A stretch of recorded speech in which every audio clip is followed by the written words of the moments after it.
Welcome everybody to the next video here. We are now in Linda's office. We were in my office before.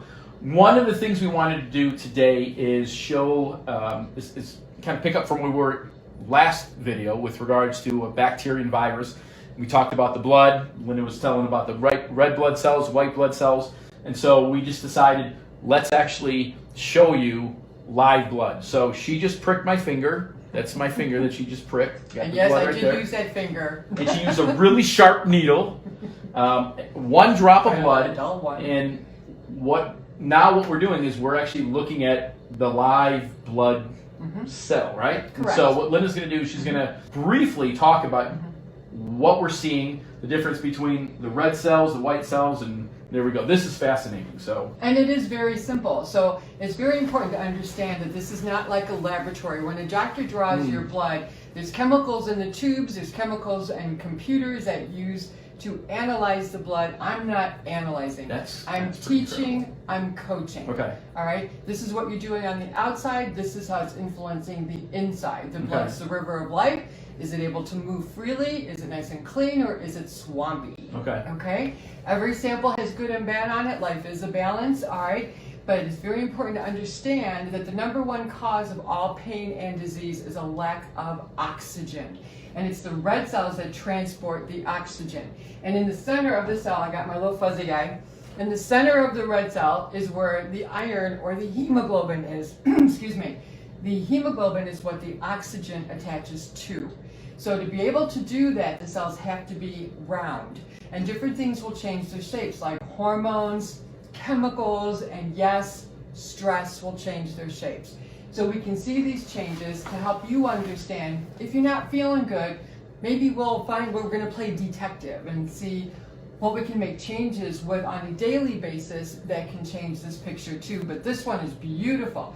Nice round walls on the cells. They're next to each other, which is good. We don't want to see them stacking on top of each other so they look like caterpillars or like stacked coins, because the capillary is the part of the blood vessel. It's the smallest part, but it's also the largest volume of blood vessels in the body, because that's where the exchange from the blood goes to the body. Well, it's only as big as one red cell. So if they're stuck together, they can't get in there, and then that part of the body will not get oxygenated well.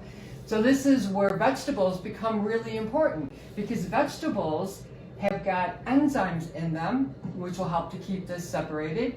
And they also have minerals, calcium, magnesium, because we're just going to mess with protons, all right? So let me ask a question, because the last time we talked about the when the body is acid, right, or the blood is acid, it's not going to be around. No, when the blood sample is acid, especially if someone's just had coffee or something, I will see blood really, really stuck together. So you could change this picture second by second. You make 2 million new red cells every second of your life. Every second. Every second. So one simple change, good or bad, all right? Okay. Can Wow. influence So the picture. all right. Yes, there is hope. Yeah, there was but okay, Right? got it. And I tell everybody, if you woke up this morning, I will find some nice cells. Okay. All right. This thing is moving. Yeah, he's changing his shape. He knows we're talking about him. This is one of Joe's white cells. We wanted the white cell. This is the one white cell that specifically targets the bacteria and the fungi. But he's also the police department. So that's that macrophage, the big eater. Also, this one is called the neutrophil. And so we want it to be larger than 2 red cells, which this one is. The black areas are called nuclei, 2 to 5 is normal. And you can see the movement inside the cell. And then as we see, the shape is changing. So he's like that Roomba vacuum cleaner without the cat on top, okay? But he's that Roomba vacuum cleaner, and as he's moving through, he's picking up garbage. And if he's got bacteria, what ends up happening then is he takes the skeleton of the bacteria, puts it on his tail, so he lets the bugs know, we know you're here, and we're coming to get you.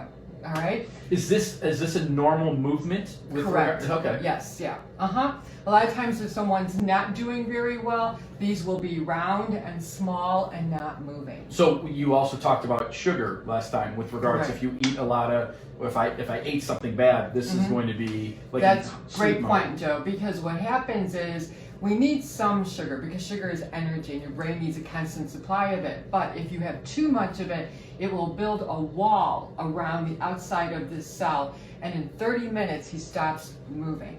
Okay. So you get a bacteria right here, can't do anything So again, about just it. even from, so how important, like today, meaning in this weird time that we're in right now, to work on our own body and making sure that, right, we're just doing small little things. Correct. From yes. the lemon water to and using common sense, right? Okay. And I'm seeing, I mean, this thing, that was pretty awesome. I mean, in the last 3 minutes, this thing has opened up a little channel and is working its way. So, well, you know, infections occur in tissue, so he's got to be able to squeeze between cells because all cells have a thin layer of fluid, so he can go where he needs to go. All right. Awesome. The best doctor you got is the one inside of you because this right here is your #1 cure for all diseases. Support the immune system. So he acts as a general police. When you're invaded, he sounds the alarm. He sticks around. He cleans up bacteria and fungi. why again the basics are so basic but critical with regards to a healthy diet versus. Yeah, because we need to get the oxygen around, okay? And I always like to tell people that if they do have Mickey Mouse in their blood, that their blood is happy. Oh, there it is. Okay. Love it. Hi, everybody. It's me. Yeah. All right. All right. So what I'd like to do is also show you the white cell that's responsible. Look at that. We have two of them right here crossing paths. Sweet. Right? Yeah. We had a little bit of stickiness showing up over here, you know, so... But that's okay. Like I said, every sample is going to have good and bad. Now, this is really fun because we got the two guys right here, the ones that are most important. So this is one of those neutrophils. That's the police department. That's the one that cleans up the bacteria and the fungi. And remember, the sugar is going to stop that movement, and he can't get the bad guys. It takes him 5 hours to break that wall down. 5 hours. All right? This cell right here, I'm going to change the light on my microscope. This is called dark field. We're going to go into phase contrast. So the light's going to shine differently through the sample so you can see this. But this is the lymphocyte right there. The lymphocyte, if you ever hear about T cells, B cells, NK cells, that's this one right here. That's a different white cell than this guy? Correct. Okay. Yes. All right. Okay. See, because if you take a look at it, this guy has what we call granules. You see that? Yeah. And it's moving. This one does not. It has one large nucleus. Okay. Okay? So, these are the guys that specifically target viruses. Oh, all right. Okay? That would be these cells right here.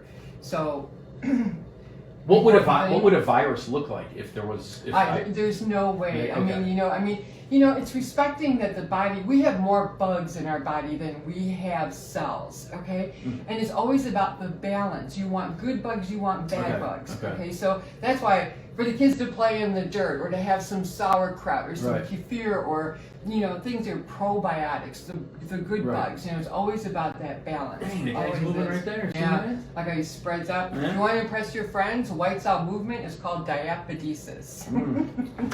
All right, so we got some diapedesis going on here. Really nice too. Very, very nice. Congratulations. Thank you. Yes. Thank you. Nice, strong, supportive system here. And like I said, these so guys I should go to McDonald's now? You do that. I'm Yeah, using a dull needle next time, Joe. All right. That's it. No more chocolate needles for you. Okay. This is awesome. All right. So yeah, very simple. Okay. Watch your sugar intake. Okay, because that's going to suppress that immune system. Also, reduce the stress levels. Remember, cortisol turns these guys off, and these are the guys that target viruses. So that's that breathing. Let's take a little walk outside. Okay. Get away out of those walls there. Okay, see outside. If there's sun, get into the sun. But even again, from the last video where you said just where you're counting your breathing, because once you start counting, your brain has to shut off. You're focusing on just that 1, 2, 3, and now we get to see. It slows things down. So we get to see firsthand how these things impact, whether it's the oxygenating of the cell, lowering the stress levels, which is the cortisol, and this is. We wanted to do this for you guys so you guys can see this firsthand. Very simple, common sense. Best doctor you got is the one inside of you. Support him. Thank you, Linda. This is awesome. So hopefully you guys enjoyed this a lot. This was awesome to see this firsthand. So Yep. Any Healthy Nuts signing off. Don't be afraid. There we go. Be informed.